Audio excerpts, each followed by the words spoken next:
اعوذ باللہ من الشیطان الرجیم بسم اللہ الرحمن الرحیم الصلاۃ والسلام علیک یا سیدی یا رسول اللہ وعلی آلک و اصحابک یا رحمۃ للعالمین۔ الحمدللہ، آج ہمارا علم تجوید کا دوسرا لیسن ہے حروف تہجی۔ کل ہم نے بہت ساری چیزیں سیکھنے کی کوشش کی تھی جس میں علم تجوید کی تعریف ہے، اہمیت ہے، فائدہ ہے، نہ سیکھنے کا نقصان کیا ہے اور سیکھنے کے لیے کتنی چیزیں ضروری ہیں۔ آج ہم اس کا باقاعدہ آغاز کریں گے، اس کا تلفظ درست کرنے کی کوشش کریں گے، اس کی پریکٹس کریں گے۔ اس سے پہلے آپ یہ سوال دیکھ لیں کہ تلفظ درست کرنا کیوں ضروری ہے، یہ آپ لکھ بھی سکتے ہیں۔ اب یہاں پہ میں نے 2 ایگزامپل لکھی ہیں، وہ دیکھ لیجئے، اور اس سے پہلے یہ دیکھ لیں کہ قرآن مجید میں بہت ساری آوازیں ملتی جلتی ہیں حروف کی، جیسے یہ دال ہے، یہ ضاد ہے، آواز ملتی جلتی ہے، تا باریک ہے، طا موٹا ہے، اسی طرح قاف ہے، کاف ہے۔ تو یہ ساؤنڈ جو ہے سین اور صاد کی آواز ملتی جلتی ہے، تو یہ آوازیں ملتی جلتی ہیں۔ تو اس سے مسئلہ یہ ہوتا ہے کہ اگر ہم ایک حرف کی جگہ دوسرا حرف پڑھ دیتے ہیں، جیسے ہا کی جگہ ہا پڑھ دیتے ہیں، اسی طرح دال کی جگہ ضاد پڑھ دیتے ہیں، تا کی جگہ طا پڑھ دیتے ہیں، تو ایک حرف سے اگر دوسرے حرف کو بدل دیا جائے تو معنی بدل جاتا ہے اور بعض اوقات معنی کفر کی حد تک چلا جاتا ہے۔ اس کی 2 مثالیں دیکھ لیجئے، یہ لفظ قل ہے اور یہ لفظ کل ہے کاف باریک کے ساتھ، یعنی یہاں پہ قاف یہ ہے اور یہاں پہ کاف دوسرا باریک کاف ہے۔ اب دیکھیے کہ معنی کتنا زیادہ بدلتا ہے۔ یہ قل قال یقول سے ہے، اب اس کا مطلب ہے قل هو اللہ احد، اسی طرح دیگر صورتوں کے شروع میں بھی یہ آتا ہے۔ تو قل کا مطلب ہوتا ہے فرما دیجئے، اے میرے محبوب فرما دیجئے آپ۔ اب اس لفظ کا مطلب ہے کل، اکل یاکل سے اس کا مطلب ہوتا ہے کھا لیجئے۔ تو اب دیکھ لیجئے کہ قل هو اللہ احد یا قل یا ایھا الکافرون، قل اعوذ برب الفلق، قل اعوذ برب الناس، قل یا ایھا الناس، تو اس طرح دیگر۔ تو قل هو اللہ احد، اس کا ترجمہ یہ بنتا ہے کہ میرے محبوب فرما دیجئے اللہ ایک ہے۔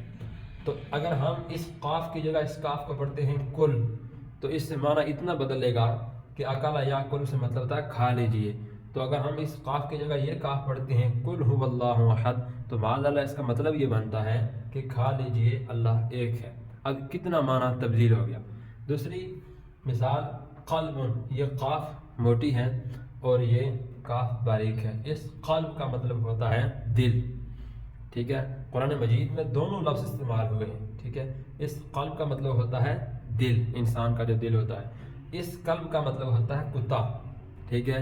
تو قرآن مجید میں جہاں دل کی بات ہو اور وہاں آپ یہ قلب کتا پڑھ رہے ہوں، جہاں کتے کی بات ہو وہاں آپ قلب دل پڑھ رہے ہوں، تو اس لیے ان کے اندر ڈیفرنس، جو ان کی ساؤنڈ ہے اس کے اندر ڈیفرنس کرنا بہت زیادہ ضروری ہے۔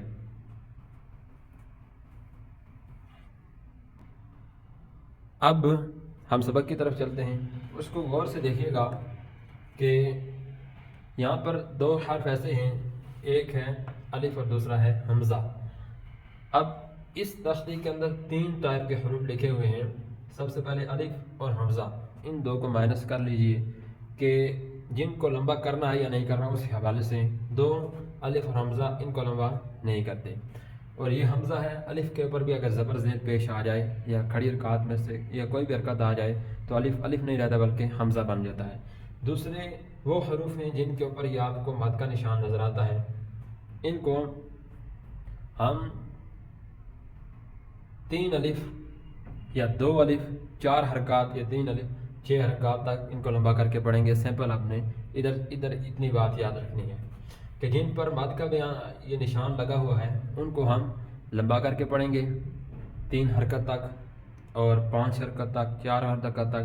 اس میں سے مختلف مدات میں سے یہ حروف آ رہے ہیں، تو سیمپل آپ اگر ان کو 3 حرکت تک بھی لمبا کرتے ہیں تو بھی ہمارا معاملہ حل ہو جاتا ہے۔ تو سیمپل یہ یاد رکھے گا کہ جن حروف کے اوپر مد کا نشان ہے ان کو آپ 3 حرکت تک لمبا کر کے پڑھیں گے۔ ان کے علاوہ الف اور حمزہ کے علاوہ جن کے اوپر مد کا نشان نہیں ہے انہیں ہم 1 حرکت تک لمبا کر کے پڑھیں گے، ٹھیک ہے۔ شروع کرتے ہیں سب سے پہلے الف۔ اب الف کو الف نہیں پڑھنا، ٹھیک ہے۔ الف، حمزہ زبر آ، لام فا زیر لف، الف۔ دوسرا ورڈ ہے ہمارے پاس با۔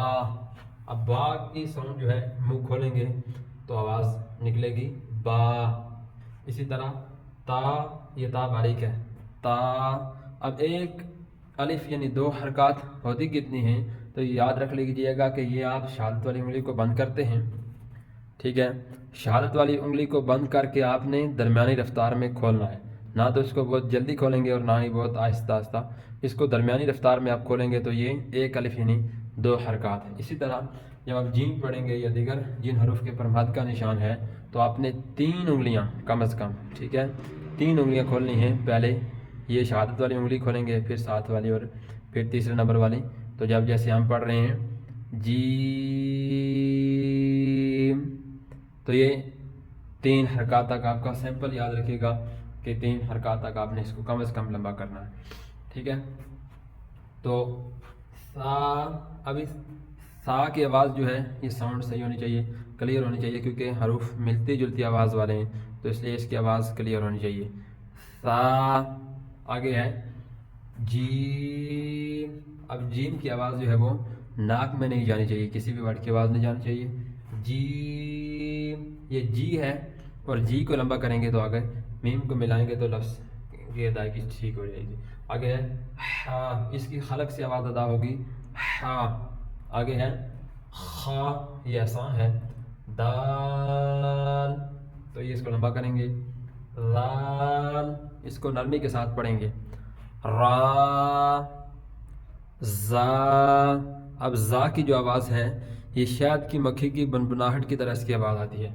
آگے ہمارے پاس سین، شین، صاد۔ اب صاد کی جو ساؤنڈ ہے یہ موٹی ہے، ٹھیک ہے؟ صاد۔ آگے ضاد، طا، ظا۔ اب ان کے اوپر بات کا نشان نہیں تو ان کو لمبا نہیں کریں گے۔ دوسرا ڈیفرنس یہ ہے، یہ تا باریک ہے، یہ طا، منہ بھر کی آواز آئے گی طا۔ اسی طرح ظا، ٹھیک ہے؟ اس کو زا بھی نہیں پڑھنا، ذال بھی نہیں پڑھنا، ٹھیک ہے؟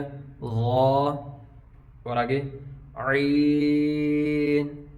عین کی آواز حمزہ کے ساتھ ملتی جلتی ہے جب یہ ایک ہی کلمے میں آ جائے، جیسے اعوذ، ٹھیک ہے؟ وہاں پر تھوڑا سا ڈیفیکلٹ ہو جاتا ہے۔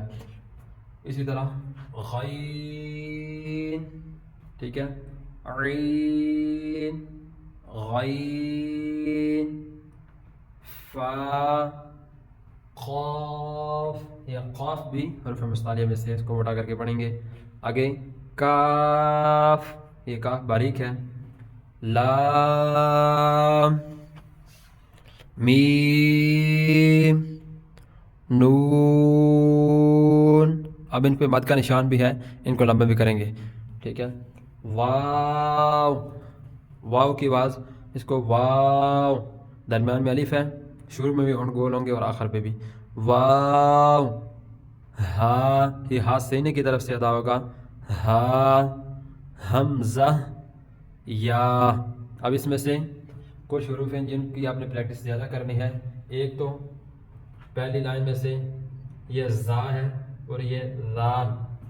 ذال کو نرمی کے ساتھ پڑھیں گے اور زا کی آواز جو ہے یہ تھوڑی سختی کے ساتھ آئے گی۔ اسی طرح سین، جو لفظ سین ہے، سین کو پر نہیں پڑھیں گے، اور آگے جو صاد ہے یہ حروف مستعلیہ میں سے ہے، صاد کو پر کر کے پڑھیں گے، صاد، ٹھیک ہے؟ سین میں سیٹی کی آواز آئے گی، صاد میں بھی سیٹی ہے لیکن صاد کو پر کر کے پڑھیں گے۔ تو پر کرنے کا طریقہ یہ، یعنی موٹا کر کے پڑھنے کا طریقہ یہ ہے کہ آواز منہ بھر کے آتی ہے، ٹھیک ہے؟ صاد۔ دوسری چیز یہ ہے کہ منہ کو کھولتے ہیں، ٹھیک ہے؟ جن حرف کے اوپر، حروف کے اوپر زبر آتی ہے ان کو منہ کھول کے پڑھتے ہیں، ٹھیک ہے؟ اور جو زیر ہوتی ہے وہ آواز کو گرا کر وہ پڑھی جاتی ہے، جیسے جی، ٹھیک ہے؟ تو اسی طرح پیش جو ہے وہ ہونٹوں کو غور کر کے ادا ہوتی ہے۔ اسی طرح ہمارے پاس ایک ورڈ ہے طا، ٹھیک ہے؟ یہ طا حروف مستعلیہ میں سے، اس کو موٹا کر کے پڑھیں گے۔ اسی طرح قاف، یہ قاف، اس کو موٹا کر کے پڑھیں گے۔ آگے نون، نون کی آواز جو ہے یہ ناک میں نہیں جانی چاہیے۔ اسی طرح واو، واو پہ بھی تھوڑی سی آپ نے پریکٹس کرنی ہے۔ اور ہا، ہا کی آواز ہا کے ساتھ ملتی جلتی ہے، ہا، ہا، ٹھیک ہے؟ تو اس طرح سے آپ نے اس کی پریکٹس کرنی ہے. یہ ہمارا پہلا سبق ہے. مثالیں آپ نے دیکھ لی ہیں کہ کتنا زیادہ ڈیفرنس پیدا ہو جاتا ہے اگر ایک حرف کو دوسرے حرف کی جگہ اگر ہم پڑھتے ہیں. اب آگے آپ نے 2 سوال یاد کرنے. ایک تو یہ ہے کہ تلفظ درست کرنا کیوں ضروری ہے. میں نے پہلے عرض کر دیا ہے، ٹھیک ہے، کہ اگر تلفظ ٹھیک نہیں ہوگا تو پھر وہی بات ہے. دوبارہ میں نے کل بھی عرض کیا تھا کہ حضرت انس بن مالک رضی اللہ تعالیٰ عنہ ان سے روایت ہے کہ حضور نے فرمایا کہ بہت سے قرآن پڑھنے والے ایسے ہیں جن پر قرآن لعنت بھیجتا ہے. تو آپ جب قرآن کو اس کی اصول اور مخارج اور تلفظ کے ساتھ جب نہیں پڑھیں گے اور صحیح ادائیگی کے ساتھ نہیں پڑھیں گے تو تب پھر یہ الٹی ہمارے لیے باعث رسوائی ہے، لعنت کا باعث بنتا ہے، ثواب کا باعث نہیں ہے. ٹھیک ہے، اس لیے آپ نے تلفظ کا بہت زیادہ خیال رکھنا ہے. آگے بھی اس کی مشق ہوگی. اور دوسری چیز ہے حروف مستعلیہ. تو حروف مستعلیہ سمپل یہ یاد رکھیے گا کہ یہ جو 7 حروف لکھے ہوئے ہیں ان 7 حروف کو ہر حالت میں موٹا کر کے پڑھتے ہیں. ٹھیک ہے، انہیں حروف مستعلیہ کہتے ہیں. ان 7 حروف کو ہر حالت میں موٹا کر کے پڑھتے ہیں. خا، صاد، ضاد، ٹھیک ہے، دال یہ باریک ہے، ضاد یہ موٹا ہے. میں انشاءاللہ العزیز کل کوشش کروں گا کہ نقشہ بنا کے بھی بتاؤں گا آپ کو. تو یہ اس لیے یہ ڈیفرنس ہونا ضروری ہے. اوپر تا باریک ہے، ٹھیک ہے، غا، غین یہ بھی خلق سے ادا ہوتا ہے، خا کے ساتھ ہے. قاف تو کاف بھی وہاں سے ادا ہوگا. اس حروف کو آپ نے پوری پریکٹس کرنی ہے. اللہ تبارک و تعالی ہمارا حامی و ناصر ہو.